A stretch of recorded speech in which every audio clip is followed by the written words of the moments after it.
Hello everyone, welcome to my channel. I'm Lavanya. In the previous video lecture, we had discussed about the meaning of conditions and warranty, difference between condition and warranty, when a condition may be treated as warranty, and we had also discussed about express and implied conditions and warranty as well as implied warranties.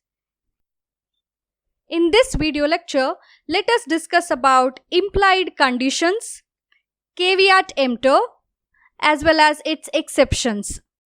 Let's look into different kinds of implied conditions. First one is condition as to title. In a contract of sale, if the contrary intention appears from the contract, it is implied that when the seller sells the goods, he has the right to sell the goods, and if he agrees to sell the goods, then on the future date, he will have the right to sell the goods. If the seller's title is defective, the buyer has the right to return the goods to the true owner. I repeat, if the seller's title is defective, the buyer has the right to return the goods to the true owner. And in that case, he can claim the price of the goods from the seller. For example, A sold a second-hand scooter to B. After B had used it for 6 months, C claimed the scooter as it was found that the scooter was stolen from C.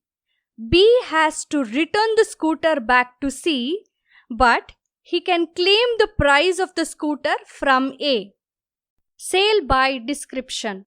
When the sale is made by description, it is implied that the goods must correspond with the description.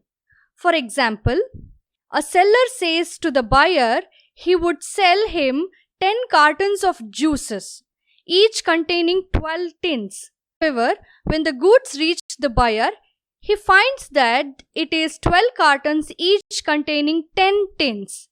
The buyer can reject the goods. Sale by sample. In a contract of sale, where the goods are sold by sample, the following condition must be fulfilled. The bulk must correspond with the sample. The buyer must be given an opportunity to examine the goods, and the goods must not have latent, which means hidden defect, which cannot be found on examination but makes the goods unmerchantable. For example, a lady wanted to purchase coal for her fireplace. She saw the sample of the coal and purchased a sack full of coal. She puts the coal into the fireplace and lights it up. The moment it was lit up, there was a blast and she was injured.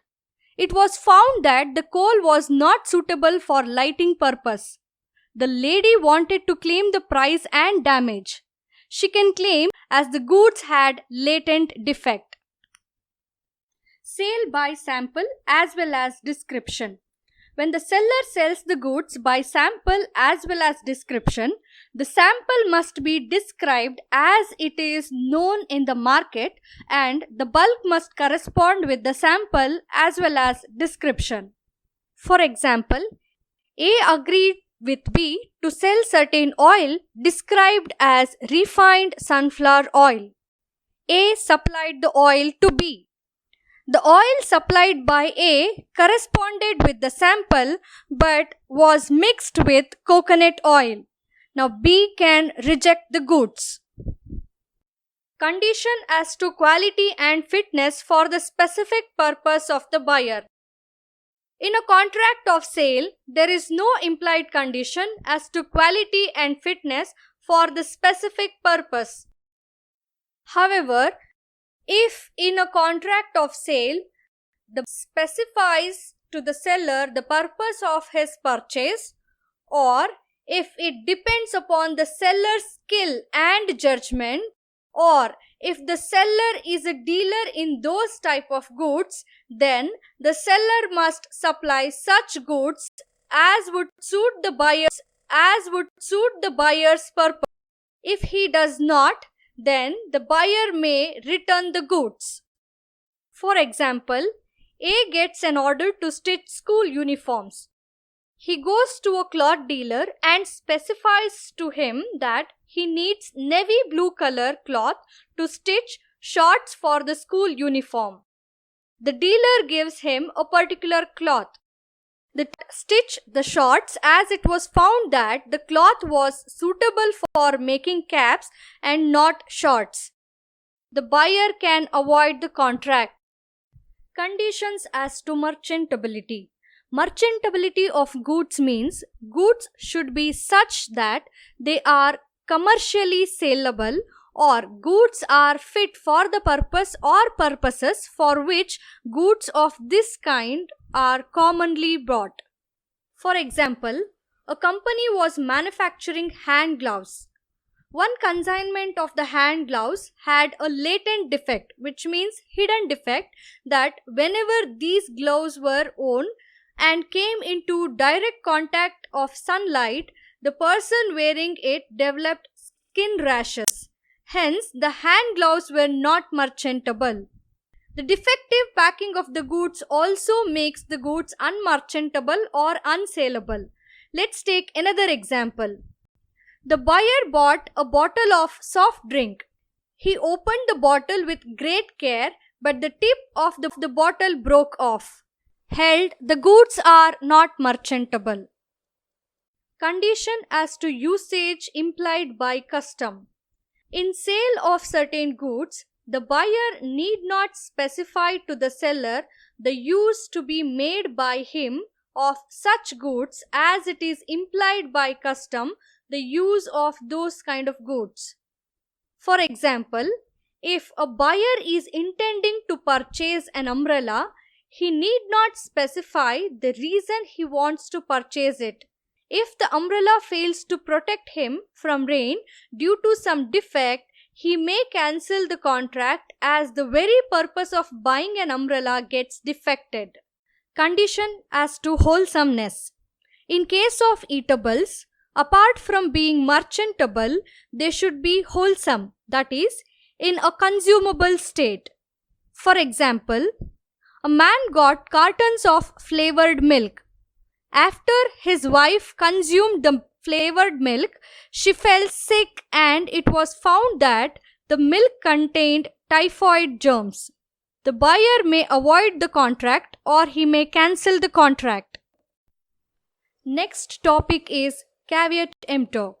The term caveat emptor is a contract of sale, which means let the buyer be aware. When the buyer purchases the goods, it is his duty to check whether the goods are suitable for his purpose or not. The seller shall not be liable for the bad selection of the buyer. The seller keeps the goods on display in the open markets. The buyer has to select the goods and check whether they are suitable or not. He cannot hold the seller liable if the goods are defective. Example, 32 pigs were sold in an auction, inclusive of all defects. The buyer examined the goods and purchased them. Later, he comes to know that these pigs were suffering from swine flu. The pigs he bought in the auction start dying one by one, and they also passed the infection to the pigs he already possessed. As a result, some of those pigs also die because of the flu. In this case, the buyer cannot claim anything from the seller. The doctrine of caveat emptor is, however, subject to certain exceptions. They are: when the buyer has specified his purpose to the seller and depends on the seller's skill and judgment. Goods are purchased under a trade name. When the sale is made by description. When the sale is made by sample. When the goods are not of merchantable quality. Goods are bought by sample as well as description. For the quality as to fitness by usage of trade. The seller sells the goods to the buyer by fraud or misrepresentation. So that's it for this lecture. Please comment below if you have any questions. We'll meet very soon in the next video lecture. Till then, happy learning. Stay tuned.